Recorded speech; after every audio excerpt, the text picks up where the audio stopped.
করছে আর মারা বকছেন। হ্যাঁ গো, ওরা দেখছে আমরা ওয়াজ শুনবো না, কাউকে শুনতেও দেবো না, আমাদের পিছনে কেন লাগলেন শেষ বেলায়। আমি আপনাদের কাছে অনুরোধ করছি, আপনারা চুপ করবেন, কিন্তু ওরা চুপ করবেন। মহান আল্লাহ তাবারক তাআলা আমাদের বড় ভালোবাসে তার মনোনীত মাহফিল তথা দ্বীনি মাহফিল, তাফসীরে কোরআনের মাহফিলে বসে হাদিস ও কোরআনের কথা বলা শোনার তৌফিক দান করেছেন। সেই মহান আল্লাহর দরবারে আমরা শতকোটি প্রশংসা করি, সকলে বলি আলহামদুলিল্লাহ। তারপরে সাইয়্যিদুনা জনাবে মুহাম্মদুর রাসূলুল্লাহ সাল্লাল্লাহু আলাইহি ওয়াসাল্লামের উপর হাজার হাজার দরুদ ও শান্তির ধারা বর্ষিত হোক, সকলে বলি আল্লাহুম্মা আমিন। আজকে আমি আমার বন্ধু মাওলানা মুজিবুল্লাহ সাহেব বলেছেন অনেক মহিলা আছে, আর আমাদের প্রত্যেকের বাড়িতেই মহিলা আছে। আমাদের মেয়ে নিয়েই কারবার, মেয়ে ছাড়া আমরা বাঁচি না, আর আমরা মেয়েদের পেটেই হয়েছি। শুধু কেবলমাত্র মহিলাদের ওয়াজ হবে। আপনারা 12:30 পর্যন্ত অন্তত আমাকে সময় দেন, মাদের সম্বন্ধে কিছু আলোচনা করব। আল্লাহ তাবারক তাআলা তৌফিক দিলে কোরআনের আয়াত পড়েছি, হাদিস শরীফ পাঠ করেছি, তার পরিপ্রেক্ষিতে মাদের সম্বন্ধে কিছু আলোচনা করে আমার বক্তৃতার জবানিকাটা আনবো ইনশাআল্লাহ। যে লেখা দরকার,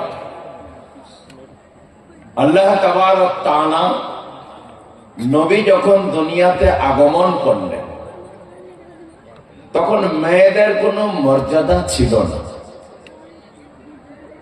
মেয়েরা ঋতুমতি হলে বাড়ি থেকে বার করে দেওয়া হতো, প্রসূতি হলে বাড়ি থেকে বার করে দেওয়া হতো, মেয়ে জন্ম নিলে জিন্দা দাফন করা হতো।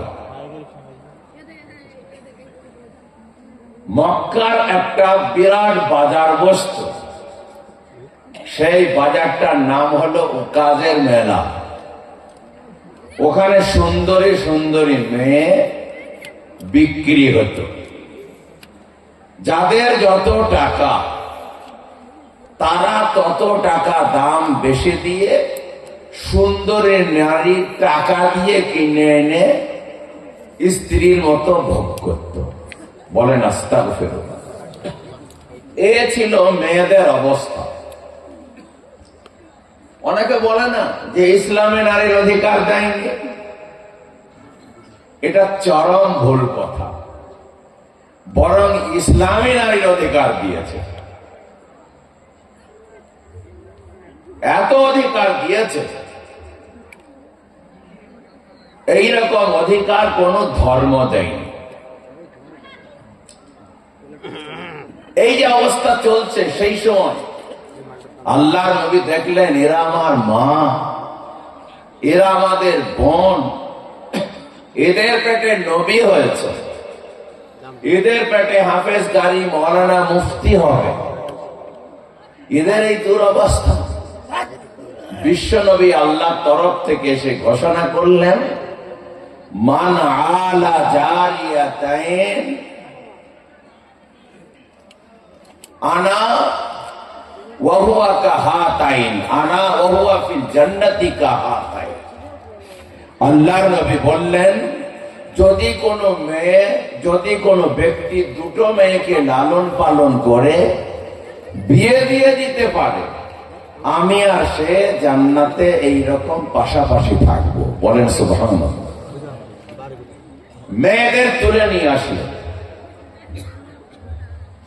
আবার আল্লাহর নবী বললেন, মান কানাত লাহু সালাসু আখওয়াতি আও সালাসু বানাতি, যদি কোনো ব্যক্তির 3টে বোন হয় কিংবা 3টে মেয়ে হয়, মানে ভাইকেও একটু ফজিলত বলে দিলেন, যদি কোনো ব্যক্তির 3টে বোন থাকে কিংবা 3টে মেয়ে থাকে, ফাআদ্দাবাহুন্না, আর যদি তাদেরকে লেখাপড়া শেখায়, শিষ্টাচার শেখায়, ফাআহসানা তা'দীবাহুন্না, আর ভালো করে শিষ্টাচার শেখায়, লেখাপড়া শেখায়, তারপরে তাদের সৎপাত্রস্থ করতে দেয়, ভালো করে বিবাহ শাদী দিয়ে দেয়, আনা ওয়া হুয়া ফিল জান্নাতি কাহাতাইন, আল্লাহর নবী বললেন কুন্না লাহু হিজাবাম মিনান নার, ওই মেয়ে তার ভাই আর তার বাপকে জাহান্নামে যেতে দেবে না। বলি সুবহানাল্লাহ।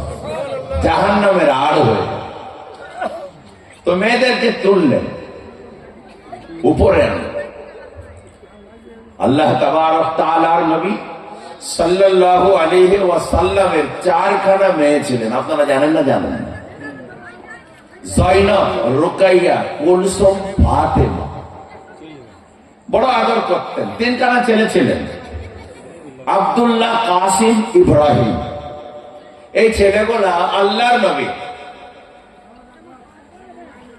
17 মাস 18 মাস বয়সে মারা গেছিলেন। মেয়েরা বেঁচে ছিলেন।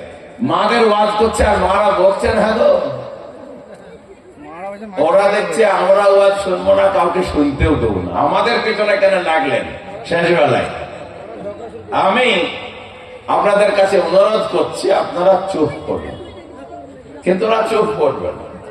এক বাদশা বলছে, যে সব থেকে বড় মিথ্যা কথা বলতে পারবে তাকে আমি প্রধানমন্ত্রী করব। এবার মিথ্যা কথা বলা প্রতিযোগিতা শুরু হয়েছে। একজন এসে বলছে, হুজুর আমি তাহলে একটা শুরু করি। বলো। বলে আমি আসছিলাম, দেখলাম একটা তাল গাছে তালও ধরেছে, বেলও ধরেছে, আপেলও ধরেছে, আঙ্গুরও ধরেছে। বলি বাপরে। আর একজন এসে বলছে, হুজুর দেখলাম আমি বট গাছে কুমড়ো ধরেছে, আর একটা পিঁপড়ে পাহাড় মাথায় করে নিয়ে চলে আসছে। বলে এ বাপরে, বিরাট ব্যাপার। যে যেমন পাচ্ছে মিছি কথা বলছে প্রধানমন্ত্রী হওয়ার জন্য।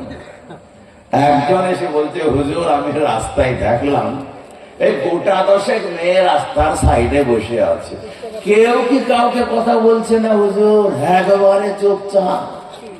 বাদশা বললো, প্রধানমন্ত্রীটা তোকেই বলবি। বললো কেন? বলে আল্লাহর ইচ্ছা হলে তাল গাছে বেড়ালেও হতে পারে, বট গাছে কোমরেও হতে পারে, কিন্তু বিটি ছেলে বসে থাকবে আর চুপ থাকবে এটা হইতে পারে না। এটা হামিছে কথা, প্রধানমন্ত্রী তোকেই করবে। তা বাবা, এই জন্য আমাদের ওয়াজটা শুরু করেছি। ইনশাল্লাহ ওদের ধুলাই হবে। আপনাদের কথা এখন যদি না শোনে বাড়ি যেয়ে ধুলাই করবে, মানে মেরে নয়, এই কথাগুলো বলে। আল্লাহর নবীর 4খানা কন্যা ছিলেন, জয়নব, রুকাইয়া, কুলসুম, ফাতিমা। আল্লাহর নবী বড় আদর করতেন, যত্ন করতেন। আবু জাহাল বলল, ওরে মুহাম্মদ সাল্লাল্লাহু আলাইহি ওয়াসাল্লামের জন্য বেশি ভাবিস না, ও নিবংশ। বলো কেন? বলে ওর ছেলেরা সব মারা গেছে, মেয়েরা বেঁচে আছে, ওর বংশ বনিয়াদ দুনিয়াতে থাকবে না। কদিন পরে মেয়েরা লোকের ঘরে যাবে, লোকের ঘর আবাদ করবে, মুহাম্মাদের নাম লিয়ার লোক থাকবে না। বলেন আস্তাগফিরুল্লাহ। আল্লাহর নবীর মন খারাপ হয়ে গেল। তিনি তো একজন মানুষও বটে। আল্লাহ তাআলা ছোট্ট একটা সূরা নাযিল করলেন, সূরা কাউসার। আল্লাহর নবীকে খুশি করলেন, এই ব্যাপারেই নাযিল করলেন, ইন্না আ'তাইনাকাল কাউসার ফাসাল্লি লিরাব্বিকা ওয়ানহার ইন্না শানিয়াকা হুয়াল আবতার। আল্লাহ বলেন, নিশ্চয় তোমাকে আমি কাউসার দান করেছি। ফাসাল্লি লিরাব্বিকা ওয়ানহার, সুতরাং তুমি তোমার প্রভুর নামে নামাজ পড়ো আর কোরবানি করো। ইন্না শানিয়াকা হুয়াল আবতার, আমি আল্লাহ বলছি তোমার দুশমনরাই নিবংশ, তারাই লেজ কাটা। তোমার নাম দুনিয়াতে গম গম করে বাজবে, সারা পৃথিবীর লোকের কানে কানে পৌঁছাবে। আর যারা বলছেন নিবংশ, মুগীরা, আবু জাহালরা, তারাই নিবংশ হবে, তাদের নাম দুনিয়াতে কেউ আর নেবে না।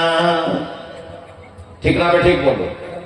আমাদের নবীর নাম দুনিয়াতে লেয়ার লোক আছে না? নাই আছে। ওই ইন্দোনেশিয়া থেকে প্রথমে শুরু হয়ে যান, আশহাদু আন্না মুহাম্মাদান রাসূলুল্লাহ।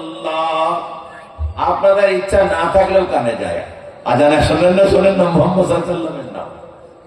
2 মিনিট অন্তর আজান হয়।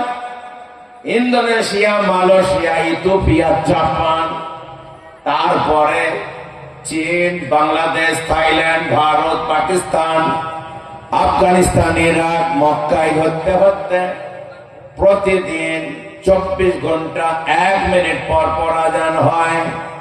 আল্লাহর নবীর মুহাম্মদ নাম গম গম করে দুনিয়াতে বাজে।